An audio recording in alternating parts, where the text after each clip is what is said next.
While subconsciously trying to make something low stakes, safe, unique in all the generic ways, my art often becomes something that doesn't quite feel like me anymore.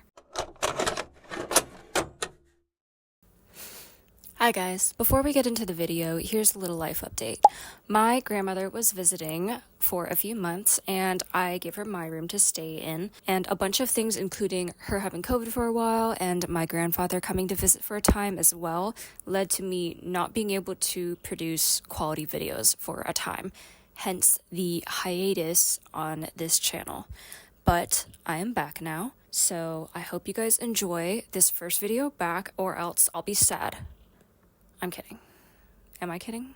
I want my art to do well online. I won't lie, I won't pretend that I don't, but I do wish I didn't care. In reality, most artists who share their work online do look at the numbers, even though we try not to, we try to ignore it and create despite the engagement or lack of on our previous works. But for so many of us, myself included, we can't help feeling a little bummed or even discouraged when something we put a lot of time and effort into, poured our hearts into, flops. We shouldn't care. It shouldn't matter. But if you're trying to grow as an art account, as an online personality, as a business, anything where the amount of eyes on your work influences the opportunities you get or the money you make, it does matter. Not letting it affect your creative process is a habit that takes practice and mental fortitude. Sure, you should be open to adapting and improving where you need to, but not letting algorithms or that pressure to make something generic enough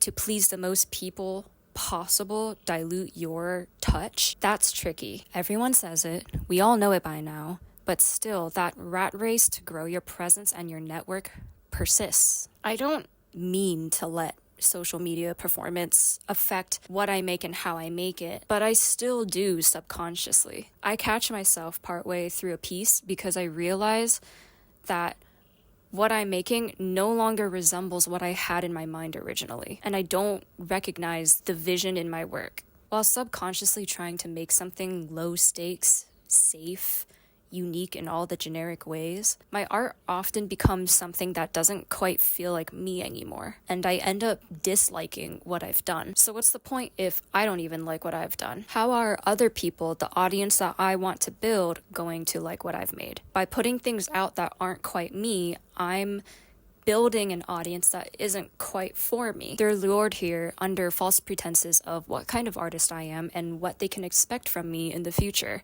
That is, if I ever break out of that habit of morphing my art into something else. There is a noticeable difference, at least to me, in the art that I was making while trying to create something that resembled things that I saw doing well online versus art that I just had fun making. Take this piece, for example. I spent hours experimenting with different rendering processes just to hate how it looked in the end. So I scrapped all of it and left it at this, hardly shaded and looking really stiff overall. Now look at this piece I started with the intent to design an interesting character. The pose is much more dynamic, and there's already more going on with accessories than there was in the final product of the previous work.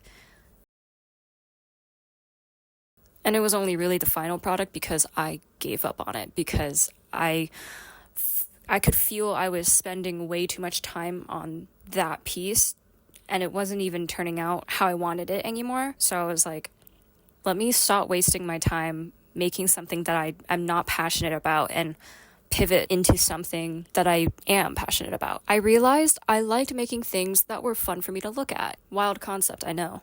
I had a lot more fun drawing this character than I did the last one because I was just drawing for myself, drawing for fun instead of drawing under the pressure of improving my technique with every piece that I put out and creating something that I thought would fit into a niche that I was pursuing. Long story short, whenever you catch yourself trying to make something that you think will do well online, stop, because you're already messing up. Make something that you want to make.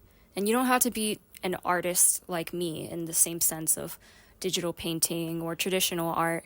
You could be, what do they call pottery people? Pottists? That is so not right. The word is escaping me right now. You could be an animator, you could be a video maker, a poster designer, whatever it may be. You could be a songwriter. I know for songwriters, at least a few years ago, there was this pressure to create the song of the summer and to create something that had viral potential, a song with at least a short snippet that had great sound potential for TikToks and Reels and whatnot. And I know how soul draining that can feel, whether subconsciously or consciously, trying to create art not for yourself or for the sake of expression, but for engagement and for virality and for the numbers. It's grating, really. It's really frustrating. So, at least for myself, that is a goal that I am setting, a personal goal, where once I realize that I'm no longer having fun drawing, I need to change something. Whether it's about my process, whether it's the entire piece itself, I need to change something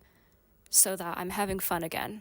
Because art should be fun, or at least I want to have fun when I'm making art. Some people like to suffer while they make art, and that's fine. But I know that my creativity is better and more interesting, and my use of time, honestly, is more efficient when I'm having fun. So have fun, go out there, and make art.